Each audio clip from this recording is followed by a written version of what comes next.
Migrants looking for a place to live in Bloomington-Normal will likely struggle to find options. According to recent data, the area needs up to 7,500 homes to solve its housing shortage. This week, nearly 100 people gathered to brainstorm solutions. WGLT's Jack Polesnik tells us what they came up with. The McLean County Planning Commission hosted a public forum Tuesday for community members to come together to discuss the housing situation in Bloomington-Normal. Positives and negatives were highlighted, or rather written, by community planner Mark Adams. He led the room at the front with paper and pen and fielded the community's thoughts in SWOT analysis. That's an acronym for strengths, weaknesses, opportunities, and threats. Strengths included zoning changes in the core of downtown Bloomington and positive reviews of the city and town councils recently approving housing developments. Opportunities available to the community included more zoning reforms and rental regulation. Meanwhile, abandoned properties with landlords who won't sell and an unwillingness from people living in neighborhoods to see more homes pop up within their own communities were listed as weaknesses. Upfront rental application fees and inflation were recorded as threats to housing. Multiple people called for action regarding vacancies in Eastland Mall. They said open spaces in the mall, like where Macy's once was, could be a possible site for low-income housing.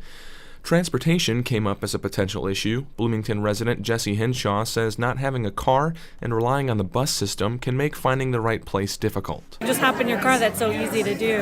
But if you have to find the bus stop or if you have to call a cab, can you afford it? Are they available? Illinois State University student Lily Linden says she and her mother are searching for homes near ISU and her mom's workplace. But with their busy schedules, they can't always tour potential housing immediately. That's become a problem.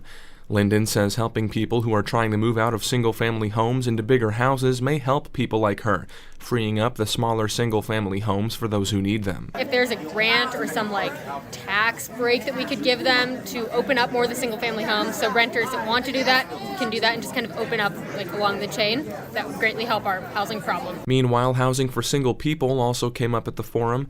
John Scott is a recent ISU graduate, and he says more needs to be done to keep people like him around. And I think that if we had more mixed use as well as just one-bedroom apartments or even studios, I think that would encourage more people who are recent graduates to stay here and build economic growth. Scott adds he believes housing needs to be treated as a core human need. Community planner Mark Adams says the Regional Planning Commission was ecstatic with the turnout of nearly 100 people, both in person and virtually.